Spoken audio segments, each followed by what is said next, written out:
What is up, ladies and gentlemen? You know the drill. It's crunch time. We got two of the sharpest minds in the biz. We got some of the sickest intro music in the biz. Still ongoing. I don't know how long that sticks around. We got my guy Squirrel in the house. What up, Squirrel?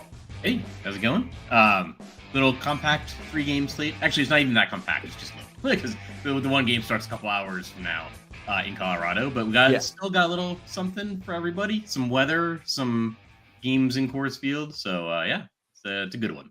Okay, well, I'm glad to hear that. It is a weird slate. I guess there's 2-3 game slate, right? So we're doing this now, and then we're coming back late tonight for another 3-game slate. But we are here and now focused on giving some winners. We got Keith Eister in the house as well, a.k.a. the Iceman. What up, Ice?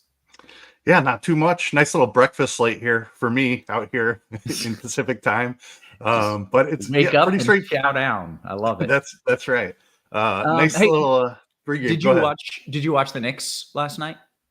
I did not, but I did see Jalen Brunson did his thing absolutely again. He's a dog. He's a dog. Injured, out half the game on one leg, still freaking balling. Absolute dog. Squirrel, did you watch the game? I did not watch the game, but I was getting like text updates. I was watching some kind of kids show, and I was like apparently not allowed to interrupt. But I was like getting like text updates and following on Twitter and online and stuff. Okay, I feel that. I've been there. Yeah, super fun stuff. God, I forget how much I love the NBA playoffs every year until they roll back around, and then I just love it. I want to watch every single game. That New York team is so lovable. Kudos to producer Steve, a big Knicks fan. Steve, are you just thrilled? Are you like so damn excited every night they're on?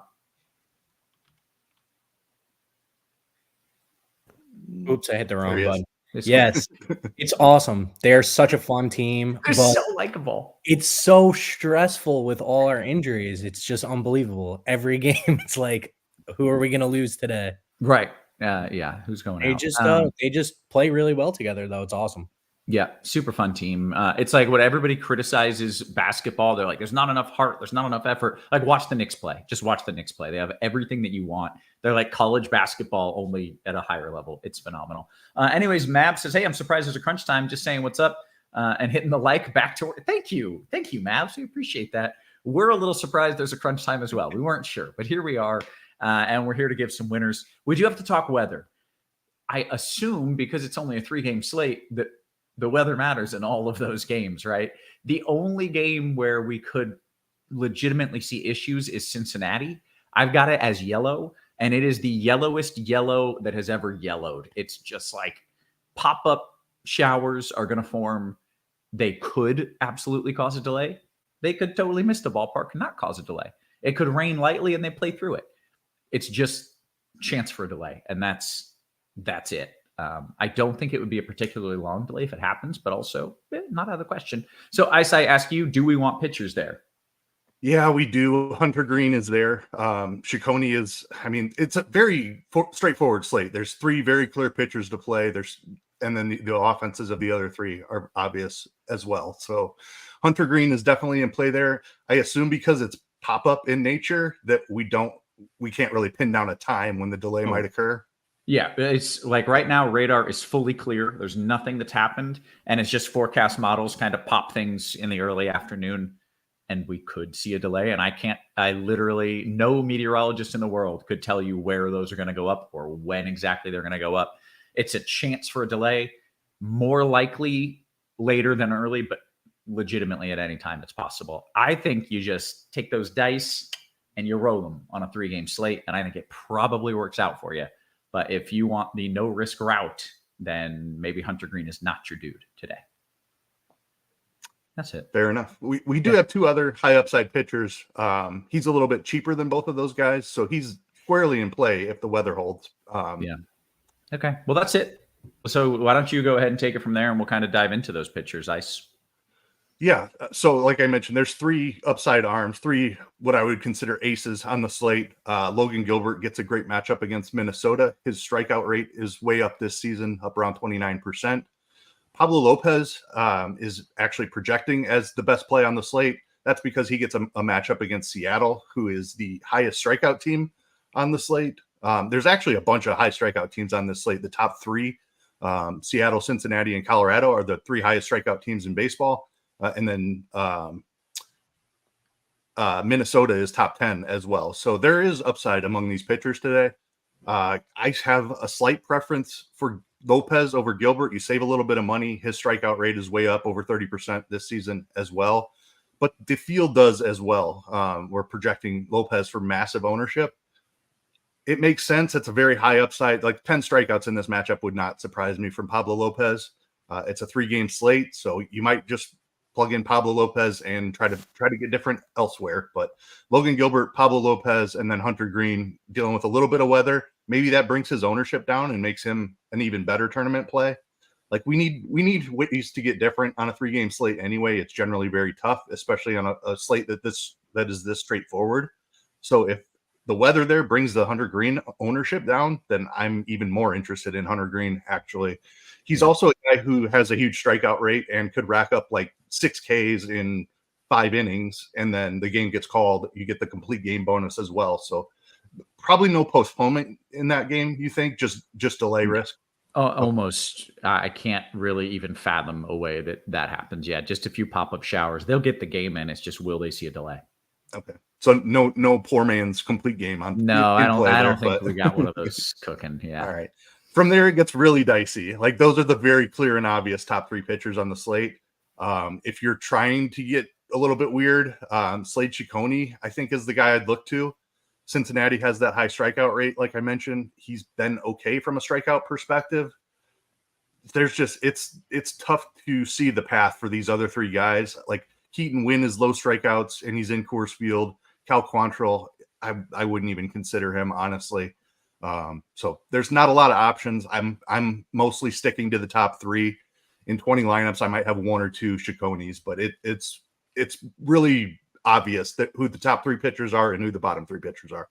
Okay, very good. Squirrel, I'm intrigued. Do you agree with, clear top 3, clear bottom 3? And are you playing any of those bottom 3 just out of game theory? So yeah, it's a slate where the chalk is very, very obvious.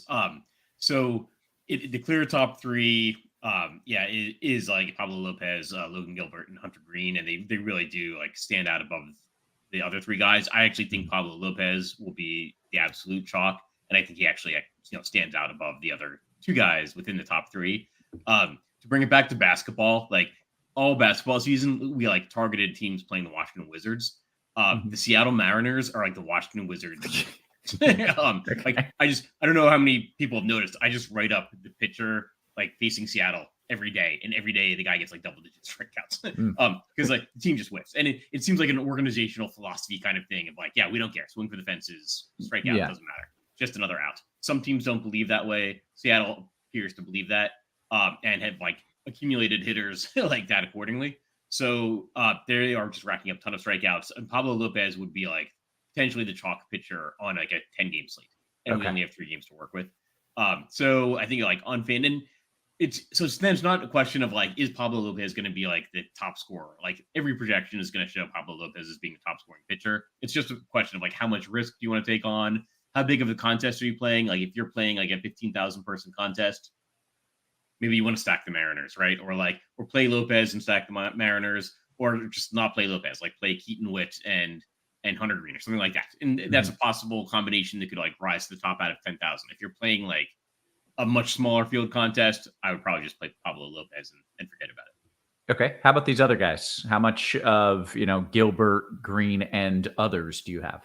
So I think the next guy after Pablo Lopez is going to be Logan Gilbert. Minnesota is like not that much better than Seattle. It is one thing you could say that like while Seattle is the Washington Wizards of baseball this season so far for pitchers, it's interesting that even with only 6 teams, we actually have some teams that are not that far behind them in striking out. So that does add like a little bit of a wrinkle. But I would say like Logan Gilbert is after him, and then Hunter Green is probably after him. I don't love Hunter Green. I like Arizona. So I like the idea of like stacking the Arizona offense more than playing Hunter Green. Just like that kind of like humid weather where we might get a pop up. Seems like we always get home runs. And then Hunter Green, like all Cincinnati pitchers, and I think I put it in the write-up for the Arizona hitters, that like he does much worse at home just because it's a great hitting ballpark. Mm-hmm. Okay. Any of the crappy guys or no? Yeah. So out of the crappy guys, I think Keaton Winn stands out just because he's facing a Colorado offense that even at home just can't get much going. But he's probably, I think he is like a solid fourth behind Hunter Green. Yeah. Okay. Very good. Well, with that, let's see. Is it crazy to just do a Minnesota Seattle stack? Is that crazy from K-Town's finest? Nothing's crazy. That is a high risk strategy. That if the two best pitchers get kind of blown up, then that's gonna do really well. Right. Okay. Let's talk about the stacks. It seems pretty obvious to me. If there's three good pitchers, then there's probably three teams.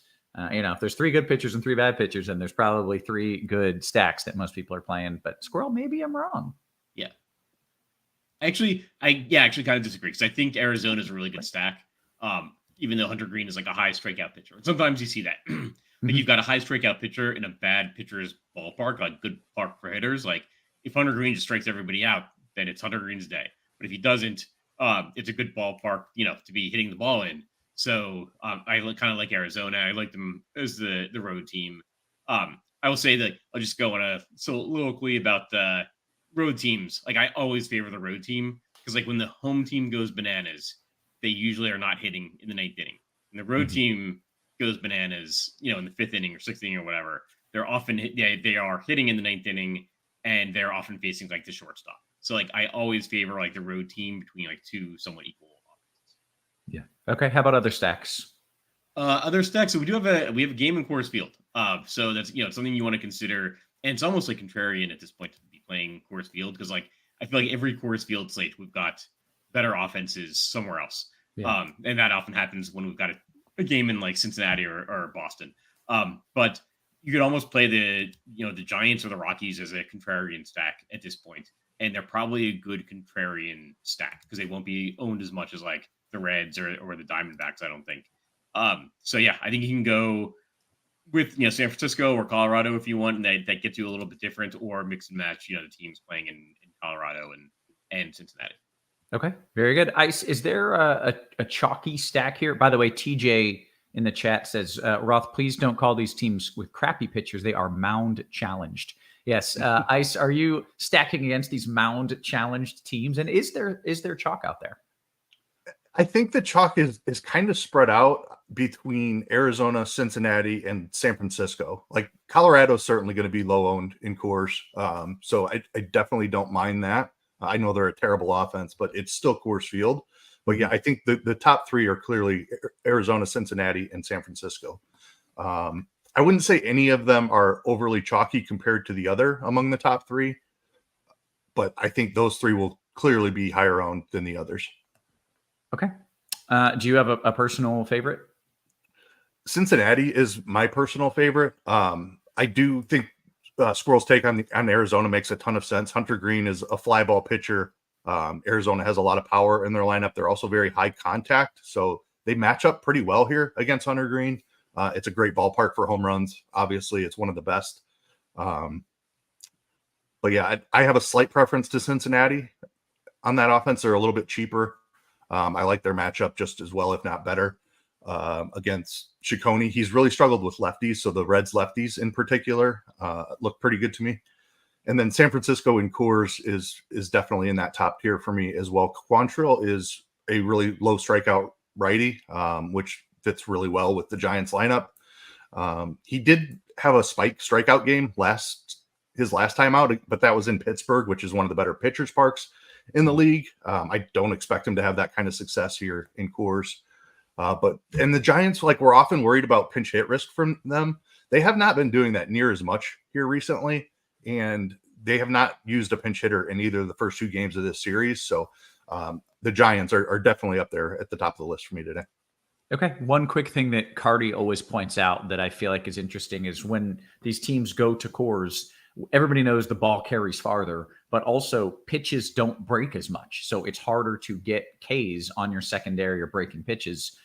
So it is not just that teams can mash home runs on you, but also your slider is not sliding, and that makes it difficult to punch guys out. So just a quick note in case people were unaware. Let's go position by position. We still have like 14 minutes, which should be plenty of time. Ice, talk catcher. So I think the chalk guy is actually the cheap catcher for San Francisco, Jackson Reitz, prospect who just recently got called up. Outside of that, I certainly like Cal Raleigh in tournaments, the big dumper. Can always play that guy for a home run, big time power. Really tough matchup against Pablo Lopez, but Lopez has struggled a little bit with lefty power at times. Elias Diaz is the other side of the Coors game. I mean, you can really take shots on any of these guys. Blake Sobel is cheap and in Coors. I'm mostly playing guys in my stack. If I'm not Raleigh would be my favorite one-off to get away from that. If I am just looking for a one-off, but otherwise play the guy in your stack. Okay, Squirrel, anything you want to add? If not, you can take us to first. Yeah, I was going to go with the different San Francisco catcher when he said I think the chalk is going to be San Francisco catcher. I kind of like Blake Sabol. He's hitting a couple positions up in the batting order, but I mean everything is a toss up on the slate. So yeah, you'll go with who you think might be less owned or or just it has a better matchup or whatever the case might be. Yeah. Okay. How about first? Going to first base. So I like Arizona. I think they stick out that above everybody else. So I've got Christian Walker tagged. He does well against right-handed pitchers, and I do think that like Arizona has a chance to see a little bit less ownership than they would because they're facing a pretty good pitcher in Hunter Green. Otherwise, at first base, Heimer Candelario on FanDuel, and DraftKings, but first base eligible on both sites. Or you can go with Lamont Wade is leading off in Coors Field, which is never a bad spot to be in. Yeah. Okay. Ice, I want your take on first. I do have to say, Monkey Wrangler in the chat says, Roth, will you give a quick weather update? I'm sorry, I missed it. No worries. It's a very quick update. There is just a chance for a delay in Cincinnati, and it's not a super high chance, but I also can't promise you it won't happen. They just pop up showers. There's nothing on radar right now, so I have nothing to look at. Models just so that some spotty downpours are going to start popping during the afternoon. Maybe one goes over the ballpark. Probably not. But if you're playing pitchers there, you got a chance of delay. That's it. Ice first base, what do you like? Totally agree with Squirrel's take on Christian Walker. Big power guy. Hunter Green actually has had reverse power splits. He gives up power to both sides, but more to right-handed hitters, actually. So Christian Walker is like the perfect profile to face Hunter Green. Lamont Wade in Coors, Candelario as a Reds lefty. Mike Ford is also in that lineup, who's a very similar guy to Candelario. A lot of strikeouts, but big fly balls. And Ciccone has definitely struggled more with lefties than he has with righties. So I don't mind pivoting from Candelario to Ford if you want to do that. Okay, how about second base? Estrada is the guy in Coors, probably going to be mega chalk. Ketel Marte is a wonderful GPP pivot. Brendan Rodgers is in Coors. Jorge Polanco is a decent hitter. I think Estrada is going to be pretty chalky here at this position. So the Marte pivot, it certainly makes sense for tournaments. All right, Squirrel, second base. Yeah, I like Ketel Marte. I guess if I'm looking to get a little bit different, the Seattle second baseman, they have Josh Rojas and Jorge Polanco, and so Pablo Lopez is going to be pretty highly owned. So anything you play from Seattle is going to be a little bit different. Jorge Polanco always has the chance of hitting one out. Rojas is leading off. I think Rojas is only second base eligible on FanDuel. Polanco is sitting a little bit down in the order from where he usually does. But that's probably going to suppress ownership even more. Yeah. How about third base? Third base. So, I think you can play Eugenio Suarez, Ryan McMahon. Let's see if I'm trying to get Josh Rojas also eligible at third base on FanDuel. If I'm looking to get really different, maybe Willie Castro, third base eligible on FanDuel with the Twins. Ice, third. Yeah, Suarez is like the high-risk version of Christian Walker. He strikes out more, but he's a big-time power righty against a pitcher who gives up fly balls and hard contact in the air. So high risk, high reward there with Suarez. Candelario has third base eligibility on DK as well. And I like Josh Rojas, as Squirrel mentioned, also as the tournament pivot, just a lefty against Lopez. And we didn't mention it, but certainly don't be afraid to play at least a Seattle bat or two in your even if you're playing Pablo Lopez. Totally fine on a 3-game slate. Yeah. Okay. How about shortstop? Ellie De La Cruz is really standing out here. Got to spend up for him, but he has power and speed upside. Another lefty against Ciccone, who I definitely think that's his weaker side. Tovar and Coors is going to be a little bit popular as well. Blaze Alexander as a cheap tournament pivot. I really like him. A little bit of speed, a little bit of power. We mentioned Hunter Green's home run troubles. Okay, great. Squirrel, any other thoughts at short? Yeah, there's only 4 guys on DraftKings and 5 on FanDuel, and Ellie De La Cruz is by far the best projected. So I'd go with Ellie De La Cruz. And if I don't, I would go with Ezekiel Tovar, and like the rest of the guys are just like game theory kind of like, well, what if both of those guys get zeros and like Nick Ahmed, hits a home run? Yeah. Okay. Let's go to the outfield. Sure. So I like, continuing with my Arizona, getting a little bit of a boost today. I like Corbin Carroll and Jock Peterson. I think Carroll will be like high owned, but he's leading off for a stack that I like. So like Carroll and Peterson, and then like some of the Cincinnati guys like Spencer Steer, Jake Fraley, TJ Friedel. If you want to get really different, I think the guy you might want to look at is Julio Rodriguez, who's a guy that can always like hit a home run and get a steal, and he's going to be super low owned because he's facing Pablo Lopez. Yeah. Okay. Ice, thoughts in the outfield? I really like the Reds guys, Jake Fraley and TJ Friedel in particular. Lefties against Ciccone is definitely who I'm targeting. Yastrzemski, Yazerwadowski in Coors Field is definitely a good option here. He's really cheap, especially on DraftKings. Corbin Carroll is finally starting to pick it up. So one of the best hitters in baseball last year, struggled mightily to begin the year, but he's been coming on here of late. So good news to see from a great young hitter. I don't mind Charlie Blackmon in tournaments. I mentioned the Rockies really are not going to get played. It's Coors Field. Certainly anything can happen. And I'd like Squirrel's Julio Rodriguez call. He's still really cheap on FanDuel. Okay.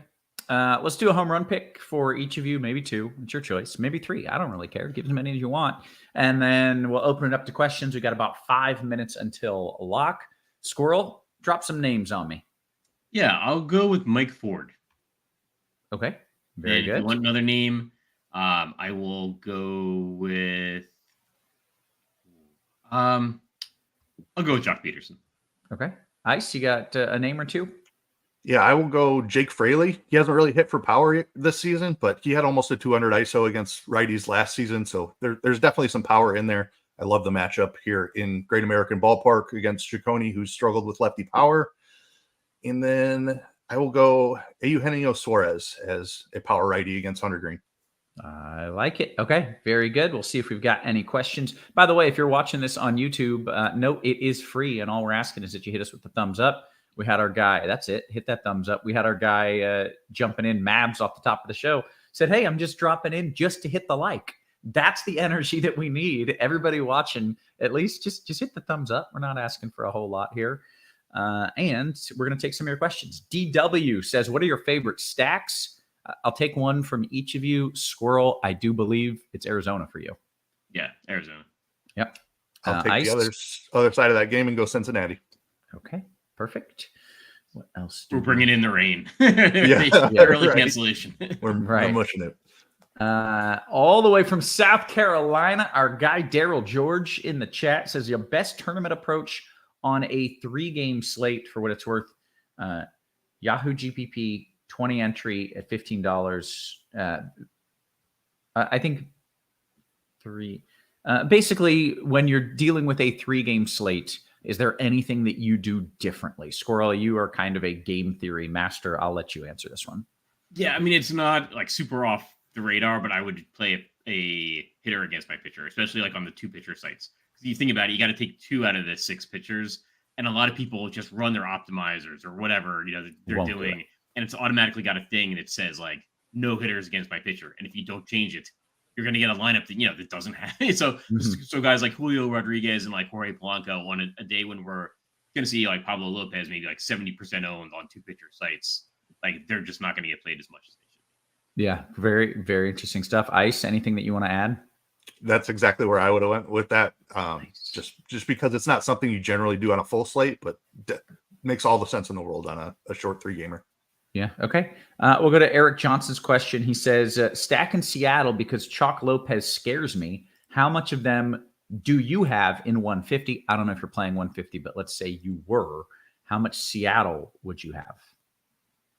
I would think you should be over the field. So I didn't get in like the 150 on DraftKings. I think it's sold out. In the mornings they do actually tend to sell it a little bit early.